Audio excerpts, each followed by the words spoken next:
పిల్లలు కావాలనే మీ కలను నెరవేర్చుకోండి. మొదటి కన్సల్టేషన్, మొదటి స్కానింగ్ ఉచితం. వివరాల కొరకు హెగ్డే ఫెర్టిలిటీని సంప్రదించండి.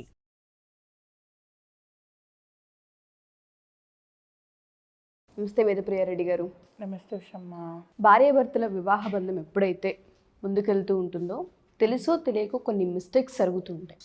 ఓన్లీ హస్బెండ్ వైఫ్ మాత్రమే మాట్లాడదాం. వేరే వైపు చూడడం కావచ్చు, వేరే వాళ్ళకి అట్రాక్ట్ అవ్వడం కావచ్చు, లేదా తెలియకుండా ఇంకో వైపు బిజినెస్కి సంబంధించిన ఇన్వెస్ట్మెంట్ పెట్టుండొచ్చు, లేదా పేరెంట్స్కి సంబంధించి ఇంకేదైనా వాళ్ళ కోసం ప్రిపరేషన్స్ వైఫ్కి తెలియకుండా చేసి ఉండొచ్చు. ఇలా ఒక పాయింట్ ఆఫ్ వ్యూ అని కాదు, కొన్ని సందర్భాల్లో వైఫ్ని హైడ్ చేసుకొని చేస్తూ ఉంటారు. అది అనుకోకుండా తెలవడమో, లేదా ఎక్కడో తప్పు చేస్తున్న భావన కలిగే హస్బెండే లేదు నా వైఫ్కి ఓపెన్ అయితే బెటర్ అని ఓపెన్ అవ్వడము జరుగుతుంటుంది. ఒక్కసారి హస్బెండ్ నేను తప్పు చేశాను, నేను తెలియకుండా చేశాను, ఇది మిస్టేక్ అని అన్న తర్వాత ఎలా యాక్సెప్ట్ చేయాలి వైఫ్ అంటారు? We both are very close. Okay, మనం ఏ టాపిక్ అన్నా మాట్లాడగలం, మదర్ టు మదర్ ఏమన్నా ఎక్స్ప్రెస్ చేసుకోగలం. అలా అని కలిసి ఇద్దరం స్నానం చేస్తామా? గుడ్. సో ఎవరు ఎవరికి ఎంత క్లోజ్ అయినా, భార్యాభర్తలైనా కూడా కొన్ని తన మన పర అన్న పదాలు ఉంటాయి. ఓకే, ఇట్ మీన్స్ కొన్ని మనం అనుకొని చెప్పాలి, కొన్ని తన అనుకొని చెప్పాలి, కొన్ని పర అనుకొని దాయాలి. మనం ఇంత క్లోజ్ అయి ఉండి, విమెన్ టు విమెన్ అయి ఉండి కూడా we don't want to have shower together. Why? Because ఒక్కవరకే గీత లైన్ ఉంటుంది, ఉండాలి. ఆ భార్యాభర్తలకు కూడా ఆ గీత ఉండాలి అని చెప్తున్నాను. Okay, many of the times ఈ యాక్సెప్టెన్స్ లెవెల్ అనేది ఉండదు. మీరు చాలా వేగగా అడిగినారు క్వశ్చన్, నేను దాన్ని కొంచెం దగ్గరికి తీసుకొచ్చి ఆన్సర్ చెప్తాను. నేను only third person in marriage గురించి చెప్తాను, టు ద పాయింట్. అక్కడిక్కడ తిరిగే వద్దే వద్దు. ఓకే, ఒక పెళ్ళిలో మెన్కి థర్డ్ పర్సన్ ఉంటే పరిస్థితి ఏంటి ఆడవాళ్ళది, ఆర్ ఆడవాళ్ళు వాళ్ళని బాదర్ చేస్తారు, చేయకుండా ఉంటే బాగుంటుందా, is another point you have raised. ఇందులో 2 పాయింట్స్ ఉన్నాయి. ఒకటి, ఆ పాస్ట్ ఏదైతే ఉందో, అంటే ఏదైతే ఆ డీవియేషన్, ఆ మూడో మనిషి ఉందో, ఆ మూడో మనిషి అబ్బాయికి ప్రెజెంటా పాస్టా, అది ఇంపార్టెంట్. ఓకే, ఇప్పుడు నేను ఒక మనిషిని ఇష్టపడ్డాను, ఆ మనిషి ప్యారలల్గా, అంటే ఒక గంట నాతో ఇంకో గంట ఆవిడతో మాట్లాడారనుకోండి, it will be hard for me to take it. తీసుకోలేమని కాదు, కష్టంగా అయితే ఉంటుంది కదా. అదే హస్బెండ్, అదే మనిషి, నేను ఇష్టపడ్డ మనిషి, బాస్ హస్బెండ్ అన్న వర్డ్ కూడా వాడని ఇక్కడ, నా బాయ్ ఫ్రెండ్ కావచ్చు, నా లవర్ కావచ్చు, నా సిచ్యువేషన్షిప్ కావచ్చు, ఇన్స్టెంట్ బిహేవియర్ కావచ్చు, ఎవరన్నా కావచ్చు, నేను బేసికలీ సెక్స్ చేసిన మనిషితో, ఇంత క్లారిటీ ఇస్తున్నా కెమెరా ముందు. ఆ అబ్బాయి ఇంకొకరితో మాట్లాడితే సుర్రు అంటది ఏ పిల్లకైనా, ప్రొవైడెడ్ ఇలా జరిగింది అన్నది పాస్ట్ అయ్యి ఉన్నంటే, మా ఎంగేజ్మెంట్ కంటే ముందో, మా పెళ్ళి కంటే ముందో, మేమిద్దరం కలవ కంటే ముందో అయ్యిందంటే మీ యాక్సెప్టెన్స్ లెవెల్ కొంచెం పెంచుకోవడం న్యాయం. ఓకే, ఎందుకంటే అది అయిపోయింది. అది ఇప్పుడు ఉషమ్మ మన ఇద్దరం ఫ్రెండ్స్ కదా, ఇప్పుడు మన ఇద్దరం బెస్ట్ ఫ్రెండ్స్, కానీ నేను రాకముందు మీకు కొందరు బెస్ట్ ఫ్రెండ్స్ అయి ఉంటారు, మీరు రాకముందు నాకు కొందరు బెస్ట్ ఫ్రెండ్స్ అయి ఉంటారు. ఓన్లీ ఫ్రెండ్షిప్ బిహేవియర్లో చెప్తున్నాను నేను ఇక్కడ, గర్ల్ టు గర్ల్ చెప్తున్నాను, బాయ్స్ కూడా నేను ఇందులో కలపట్లేదు. బట్ స్టిల్ ఇప్పుడు మన ఇద్దరం బెస్ట్ ఫ్రెండ్స్. నా ముందు ఇంకొక ఆమె వచ్చి అరే నువ్వు ఉంటే చాలరా నాకు అంటే, అవునరా నువ్వు ఉంటే చాలరా నాకు అని ఒక గర్ల్తో మీరు అన్నారనుకోండి, do you think I will take it? No. ఇప్పుడు ఇంతమంది ఉన్నా the way I speak to you is very different, the way I respect you is very different. ఆ మాట నేను నోటి మాట కాదు, డైరెక్ట్గా చెప్తాను, ఉషమ్ ఐ రియల్లీ రెస్పెక్ట్ యూ. మీ వయసుకి మీ మాటకి అసలు పొంతనే ఉండదు, you are very very very matured, right? మిమ్మల్ని ఇంత పొగిడాక you know you very special to me, right? You accept that. ఆ మూమెంట్లో ఇంకెవరన్నా వచ్చి మీ లెవెల్లో స్టైల్ కొడితే do you think I will take it? No, right? The same way wife and husband దగ్గర ఇంకా ఎక్కువ, ఇది మనం ప్రొఫెషనల్ ఫ్రెండ్షిప్, రైట్? ప్రొఫెషనల్గా ఉండి కూడా పర్సనలీ నేను ఎప్పుడు వచ్చినా మిమ్మల్ని పర్సనల్గా క్వశ్చన్ అడుగుతాను. ఏం అడుగుతాను? బిడ్డ ఎట్లా ఉన్నాడు, బిడ్డ ఎట్లా ఉన్నాడు, రైట్? మీరు ఎలా ఉన్నా సర్దుకోండి, నేను సపోర్ట్ చేశాను, కానీ బిడ్డ ఎట్లా ఉన్నాడు, that's very important to me. సైమాటే ప్రొఫెషనల్గా ఉంటూ కూడా ఫ్యామిలీ పరంగా ఇష్టపడ్డం అన్నది ఒక లెవెల్. కానీ పర్సనల్ లైఫ్లో భర్త అన్న ప్లేస్లో ఉండి సెక్షువల్ పార్ట్నర్, ఓపెన్గానే చెప్తున్నా బాస్, సెక్షువల్ పార్ట్నర్ ఉన్నప్పుడు if it all they say boss I had to do it, I did it. ఒక అబ్బాయి వచ్చి చెప్పారనుకోండి, మళ్ళీ చెప్తాను, ఆ పిల్ల నచ్చిందా, ఆ పిల్ల నేను చేయొద్దనుకున్నానా, ఇక స్టోరీ అంతా వద్దు, చేసినా అయిపోయింది. ఓకే, బాయ్స్ చెప్పడానికి కూడా చాలా ఇబ్బంది పడతారు. Girls you have to understand. Okay, తనకి ఎంతో గిల్ట్ ఉంటే తప్ప ఇక్కడ వరకు రాదు. యూజువలీ బాయ్స్లలో గిల్ట్ నేను 1% చూశానండి. అంటే భగవాళ్ళని చెడ్డగా నేను అనట్లేదు, మీ ఎపిటైట్ ఎక్కువ అంతే. మేము ఒక పూరి ఉంటే పూరితో తింటాం, మీరు పూరి, దోశ, చపాతి అన్నిటితో తింటారు. నేను అట్లాగే చూస్తాను లైఫ్ని. For me food and sex are very similar. Okay, నా ఒక బాయ్ 10 మందితో తిరిగినా కూడా చాలాసార్లు అడిగాను నేను, నాన్న నీకేమైనా గిల్ట్ ఉందా అంటే, గిల్ట్ ఎందుకు, నచ్చే కదా చేశాను, గిల్ట్ ఎందుకు. ఇది స్ట్రైట్గా వాళ్ళ నోట వచ్చిన మాటలండి. ఓకే, విమెన్కి హస్బెండ్ ఉండి ఆర్ బాయ్ ఫ్రెండ్ ఉండి, హస్బెండ్ చాలా ఎక్కువ అండి, బాయ్ ఫ్రెండ్ ఉన్నా కూడా, ఒక లవర్ ఉన్నా కూడా, ఇన్స్టెంట్గా ఒక ఫీలింగ్ వచ్చిన, వన్ నైట్ స్టాండ్ ఏ బిహేవియర్లో ఉన్నా కూడా ఇంకొకరితోని ఆ ఫీల్ వచ్చినా కూడా ఎంత పాపం చేసినామో అన్న ఫీలింగ్ మనకు ఎక్కువ ఉంటుంది, గిల్ట్ ఎక్కువ ఉంటుంది. కానీ నిజం చెప్తున్నానండి, స్క్రీన్లో ఒక హీరో చూస్తే ఆడవాళ్ళకి ఆయన హీరోలాగే కనిపిస్తాడు, పెళ్ళి చేసుకున్నా చేసుకోకపోయినా ఆ క్షణానికి ఆ అబ్బాయి బాగా అనిపిస్తాడు. కానీ ఆడవాళ్ళకి తనతో సెక్స్ చేస్తున్నంతగా ఇమాజినేషన్ మాకు లేదు, అంత కళా పోషణం మాకు రాలేదు టు బి ఫ్రాంక్. కానీ మెన్ అట్లా కాదు, ఒక ఫోటో చూపిస్తే మీరు డ్యూయట్ వేసేసుకుంటారు, ఇద్దరు పిల్లలకి తండ్రి కూడా అయిపోతారు. సో మీకు అది పుట్టుకతో వచ్చిన విద్య, మాకు రాలేదు. At least many of them do not know. నాకు మ్యారేజ్ అయిపోయి ఇన్ని ఇయర్స్ అయిపోయింది బాస్, ఒక ఫోటో ఇచ్చి వీళ్ళని అమేజిన్ చేయగలరా అంటే నేను చేయలేను బాస్. నాకు చాలా ఇష్టం ఆక్వామ్యాన్ అంటే, పడి చచ్చిపోతాను నేను. ఆక్వామ్యాన్తో నువ్వు చేయగలవా వేద అంటే నేను చేయలేను. I don't have that feeling for him. ఒక మనిషిని మనం ఇష్టపడడం వేరు, సెక్షువల్గా సెడ్యూస్ చేయాలి అనుకొని చేస్తున్నా అని మనకు మనం హిప్నోటైజ్ చేసినా కూడా రాని కళ అది మనకి. ఓకే, ఇది biological fact of a girl and a boy. Okay, కాబట్టి మెన్ గిల్ట్గా ఫీల్ అవ్వడం అంటే నాకు సంబంధించి చాలా చాలా చాలా రేర్. ఇన్ని కేసెస్లలో థౌజండ్స్ ఆఫ్ కేసెస్ చూసింటాను నేను. ఓకే, ఆ గిల్ట్ అన్నది వాళ్లకు ఉండి భార్య దగ్గరకో లవర్ దగ్గరకో వచ్చి ఇలా అయిపోయింది పాప అని చెప్తే మాత్రం యాక్సెప్ట్ చేయడం only 1% of the story. Accept ఎప్పుడు చేయండి అంటే, యాక్సెప్ట్ చేసి ఆ టాపిక్ మళ్ళీ ఎప్పుడు తీసుకురాకుండా ఉండే దమ్ము మీకుంటే యాక్సెప్ట్ చేయండి, లేదు యాక్సెప్ట్ చేయకండి. లేదు మీరు ఇంకొకరిని కలిశారు ఆర్ కలవడానికి మీరు వెళ్ళారు అంటే you wanted another person. If you wanted another person, I don't want to be with you. ఈ ఆలోచన మీదైతే జస్ట్ మూవ్ ఆన్. మంచి హ్యాపీ మూమెంట్స్ ఉంటాయి అప్పటికి కూడా వాళ్ళ బాండింగ్లో. అలా కాకుండా ఉషమ్మ మీరన్నట్టుగానే నువ్వు ఇలా చేసావా, నువ్వు అలా చేసావా, ఆమెతో మన స్పెషల్ మూమెంట్స్ కూడా అలా చేసావా, అండ్ మొన్న యానిమల్ మూవీలో కూడా స్పెసిఫిక్గా అడుగుతుంది, నువ్వు ఇలా కిస్ పెట్టావా, నీ కిస్ చాలా ఇంపార్టెంట్ కదా. సెక్షువల్ బిహేవియర్లో యూ హ్యావ్ టు అండర్స్టాండ్, మనకంటూ ఒక శైలి ఉంటుంది యాజ్ అ కపుల్.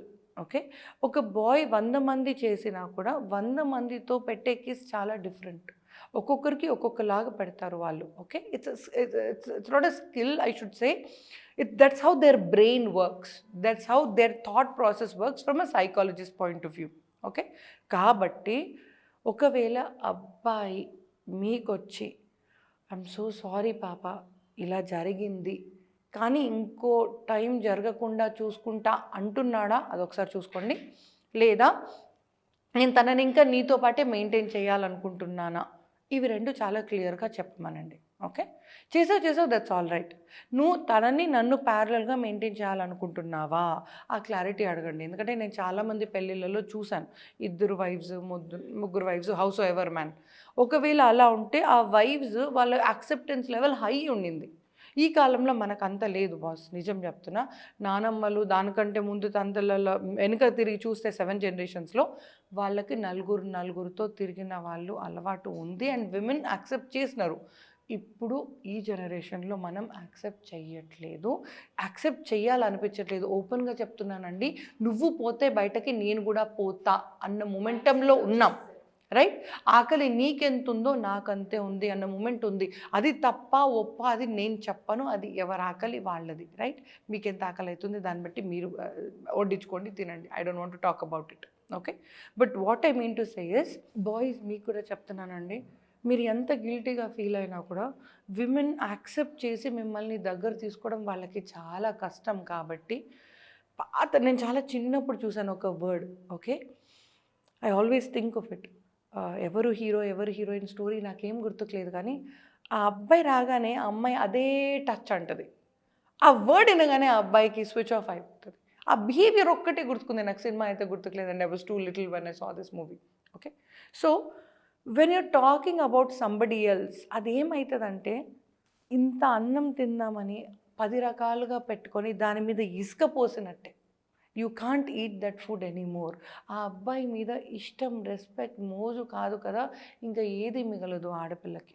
అలాంటిది మిమ్మల్ని యాక్సెప్ట్ చేయడానికి తను కుదిరింది అంటే మీరు మాత్రం చూసావా నీ దగ్గర ఇలా కష్టంగా ఉంది, ఆమె దగ్గర ఇలా ఇష్టంగా ఉంది అంటూ పాయింట్లు మీరు మాట్లాడితే మీ భార్య ఏం చేస్తుందో నాకు తెలియదు, కానీ నాకు తెలిస్తే నేను ఎత్తి పగలగొట్టేస్తాను, ఓకే? బయటకు పోయి రావడం ఎనీవే తప్పు. పోయి వచ్చినాక మేము యాక్సెప్ట్ చేయడం చాలా పెద్ద మనసు ఉండి చేసినాం. ఆ తర్వాత మీరు మనం ఇంకా బాదర్ చేయకండి. ది సేమ్ వే ఆడవాళ్ళకు కూడా I'm giving you the same thing. మీకు ఇంకా యాక్సెప్టెన్స్ లెవెల్ సరిపోవట్లేదు, ఇంకా బాధ అనిపిస్తుంది, ఉండలేకపోతున్నారు, అట్లాంటి మొమెంటం మీకుంటే జస్ట్ ఫోన్ తీయండి, డయల్ చేయండి. I'll try to see what we can do. All the same way ఒక్క హెచ్చరిక ఇద్దరికి, నేను ఇంకా తనతోని ఉండను అని డిసైడ్ అయిపోతే మాత్రం వాక్అవుట్ ఆఫ్ దట్ విలేజ్. అది మీరు పెళ్లి చేసుకుని ఉండొచ్చు, మీకు పిల్లలు ఉండి ఉండొచ్చు, లైఫ్ లాంగ్ కలిసి ఉండాలనుకుండొచ్చు, ఇంకా 14 రకాల పవిత్ర బంధం ఉండొచ్చు మీ ఇద్దరి మధ్యలో. మూడో మనిషి వచ్చాక నేను ఇది తీసుకోలేను అని ఖచ్చితంగా మీ మనసులో ఉంటే అదే బంధంలో ఇంకా ఉండకండి. మీరు సంతోషంగా ఉండలేరు, ఆయనని సంతోషంగా ఉంచలేరు. అలాంటప్పుడు మీ ఇద్దరి బాండ్కి అసలు ఫ్యూచరే లేదు. ఫ్యూచర్ లేని టైంలో ఆ ఇంట్లో ఉండడం ఎలాంటిది అంటే ఉషమ్మ, ఒకప్పుడు ఒక ఇంట్లో నలుగురు ఉండేవాళ్ళు, ఇప్పుడు ఆ ఇంట్లో నలుగురు భూతాలు ఉంటున్నారు, పిశాచాలు ఉంటున్నారు అన్నట్టుగా అయిపోతుంది మీ life. You can't live life, you can't breathe, you can't smell, you can't sit, you can't have peaceful breathing, forget about living. అలా మీరు యాక్సెప్ట్ చెయ్యలేను, నా వల్ల కాదు అని divorce cases I have seen many. అలా మీరు ఖచ్చితంగా ఉన్నారు అనుకుంటే మాత్రం just move on, find a new partner, have a happy life again. అట్లా మీకు 50 ఏండ్ల పెళ్ళి అయిన తర్వాత కూడా if you want to walk out, just walk out, simple thing. కోవిడ్లో మీరు ఇంకా చనిపోలేదు, ఇంకా ఇక్కడ నిలబడి నా మాట వింటున్నారు అంటే ఇంకా ఏదో నలుగురికి మంచి చేస్తారన్న నమ్మకంతోనే నారాయణుడు మిమ్మల్ని ఇక్కడ పెట్టారు. సో ప్రేమ పెళ్ళి అన్నది ఒక్క ఫోల్డర్ ఆఫ్ లైఫ్. నలుగురి కోసం బతికితే అది నారాయణుడికి ఇష్టమైన జీవితం, అది చేయండి. మిగతావన్నీ immaterial in life. Thank you so much madam. Acceptancy అనేది చాలా పెద్ద మ్యాటర్ ఆడపిల్లలకి. వన్స్ యాక్సెప్ట్ చేసిన తర్వాత ఇద్దరిలోనూ బిహేవియర్ పరంగా మనం చూసుకుంటే, మీరు అమ్మాయి పాయింట్ ఆఫ్ వ్యూ కూడా చెప్పారు, ఏది గుచ్చి అడిగి ఇబ్బంది పెట్టకూడదు, యాక్సెప్ట్ చేస్తే చేసినట్టే ఉండాలి, అండ్ ఆయనని బయటికి తీసుకొచ్చే ప్రయత్నం కూడా చేయాలి, కానీ ఇంకెక్కువ గిల్ట్ ఫీల్ అయ్యేలా ఎప్పుడూ చేయకూడదు, అదొకటి. అండ్ మీరు హస్బెండ్ వైఫ్ కూడా చెప్పారు, పాత జ్ఞాపకాలు ఏవైతే ఉంటో కంపేర్ చేయడం అది కూడా చేయకూడదు. సో ఎవరైనా సరే ఇటువంటి సిచ్యుయేషన్స్లో ఉన్న వాళ్ళకి 1-2 సార్లు కూర్చొని మాట్లాడుకొని 1-2 సార్లు మన ఎపిసోడ్ చూస్తే ఒక క్లారిటీ వచ్చే అవకాశం, ఛాన్స్ 2 ఉంటాయి. థ్యాంక్ యూ సో మచ్ వేద మ్యామ్. సో ఎవరైనా సరే పర్సనల్గా అపాయింట్మెంట్ కావాలి అనుకుంటున్నాం, మేము ఒకసారి మీట్ అవ్వాలి అనుకుంటున్నాం, కొన్ని మ్యాటర్స్ మేము డైరెక్ట్గా వచ్చి మాత్రమే మాట్లాడగలం, ఫోన్లో చెప్పలేము అనే వాళ్ళు ఉంటుంటారు, అటువంటి వాళ్ళకి మనం కౌన్సిలింగ్ చేసే అవకాశం ఉంటుంది అంటారు? తప్పకుండా అండి. We're sitting right now in Suman TV and Hyderabad.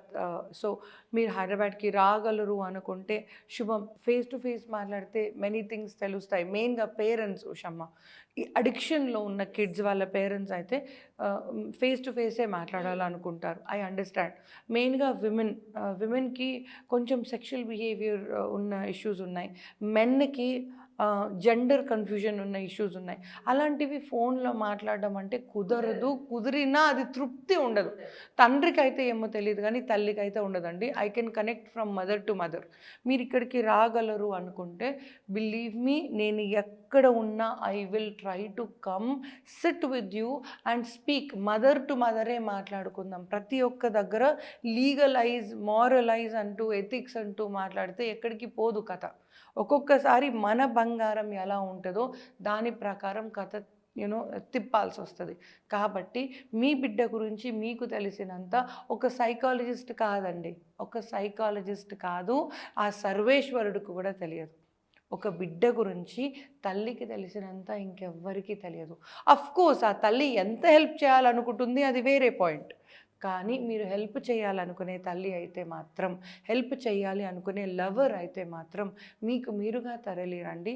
ఇద్దరం ఉంటాం. ప్రతి క్షణం, ప్రతి మాట మిమ్మల్ని మీరు మాట్లాడేది ఇట్ విల్ బీ సర్తాజ్ ఫర్ మీ. అంటే ప్రతి alphabet will be valued, respected, taken in to గ్రాంటెడ్గా తీసుకోకుండా will be taken in to value, sit and talk. మాట్లాడి ఏం చేద్దాం, మరి ఏం చెయ్యకుంటే బాగుంటుంది, ఏం చేస్తే బాగుంటుంది, మీకు ఎలా నచ్చితే అలా చేద్దామని నేను అనను. ఎవరికైతే మనసుకి కష్టం ఉందో వాళ్ళ మాటే వింటాను. ఇది ఒక్కటి మటుకు హెచ్చరిక. నేను పైసలు కడుతున్నాను కదా, నాకు నచ్చినట్టుగా మీరు చేయండి అంటే నా దగ్గర కుదరదు. బిడ్డకి ఏది కష్టంగా ఉంది, బిడ్డకి ఏది ఇష్టంగా ఉన్నదని కూర్చొని మాట్లాడి దాని పరంగా నేను చేస్తాను. ఎందుకు ఈ మాట అన్నను కూడా ఎక్స్ప్లెయిన్ చేస్తానండి. మీకు నచ్చినట్టుగా మీరు పైసలు ఇస్తున్నారని నేను ఇవాళ చేశాక 3 రాత్రులు దాటక ముందే సూసైడ్ చేసుకున్న పిల్లలు చాలామంది ఉన్నారు. కాబట్టి బిడ్డకు ఇష్టమైందేదో వండితే వాడు ఇష్టంగా తింటే మనకు కడుపు నిండుతుంది. మనకు నచ్చింది వండి వాడికి బుక్కకి ఒక దెబ్బ కొట్టి పెట్టి అయ్యో వాడిని కొట్టానే అని బాధపడుతూ మీరు పండుకొని ఇవన్నీ అవసరం లేదు. It is very clear. బిడ్డకి మంచి అన్నది ఎక్స్ప్లెయిన్ చేసి వాళ్ళకి ఏది బాగుంటుంది అనేది అర్థం చేసుకొని that is how I do my counselling. నేను పైసలు ఇచ్చాను కాబట్టి నాకు ఇలాగే కావాలి, ఇలాగే నా బిడ్డని మార్చండి అని అన్న వాళ్ళు 10 పేరెంట్స్లో 8 ఉన్నారండి. 8 మేడం నాకు నచ్చినట్టుగా చేయండి, నా బిడ్డ అనేది పాయింట్ కాదు, నేను చెప్తున్నాను, నేను పైసలు పెడుతున్నాను అంటే నేనన్నా ఎండ్ ఆఫ్ ది డే ఆ బెడ్ మీద మొగుడుతోని నువ్వు ఎక్కట్లేదు, నీ బిడ్డ ఎక్కుతుంది. సారీ. సో నీ బిడ్డకు ఆయన కరెక్ట్ కాదనుకుంటే నేను నీ బిడ్డని సపోర్ట్ చేస్తాను, నీకు సపోర్ట్ చేయను. నీ బాడీ నువ్వు ఇవ్వాలనుకుంటే, నువ్వు నీ అల్లుడికి ఇవ్వాలనుకుంటే ఈ బాస్, కానీ నీ బిడ్డని పంపించాలనుకుంటున్నావు బెడ్ మీదకి, నీ బిడ్డకి ఇష్టం ఉంటే పంపిస్తా, అక్కడ రెస్పెక్ట్ ఉంటే పంపిస్తా, వాల్యూ ఉంటే పంపిస్తా. నీకు నువ్వు ఇంటికి నేను ఇంటికి పోతే రేపు పొద్దున కిరోసిన్ పోసి చచ్చిపోతే ప్రాబ్లం ఎక్కువ అవుతుంది, పాపం మూట కట్టుకున్నట్టు అవుతుంది. కాబట్టి మళ్ళీ మళ్ళీ మళ్ళీ చెప్తున్నాను, ఇవాళటి బిడ్డలు చాలా సెన్సిటివ్గా ఉన్నారు. ఏంది కావాలి అన్నది ఆలోచించుకోలేనప్పుడు కూర్చొని మాట్లాడి సరళంగా వాళ్ళకి ఎక్స్ప్లెయిన్ చేసి కలిసి ముందుకు వెళ్దాం. Sure ma'am. Thank you ma'am. Thank you so much. So ఎవరైనా సరే మా ఈ ఎపిసోడ్ చూసిన తర్వాత కౌన్సిలింగ్ కనుక కావాలి అనుకున్నా, లేదా మా షోకి కాల్ చేసి మీ ప్రాబ్లం చెప్పి లైవ్లో సొల్యూషన్ తీసుకోవాలనుకున్నా ఖచ్చితంగా మేము అవైలబుల్ అయితే ఉంటాం. కింద స్క్రోల్ అవుతున్న కాంటాక్ట్ నెంబర్ని కాంటాక్ట్ చేస్తే వేదప్రియారెడ్డి గారి టీం మీకు పూర్తి వివరాలు అందిస్తారు. Thank you.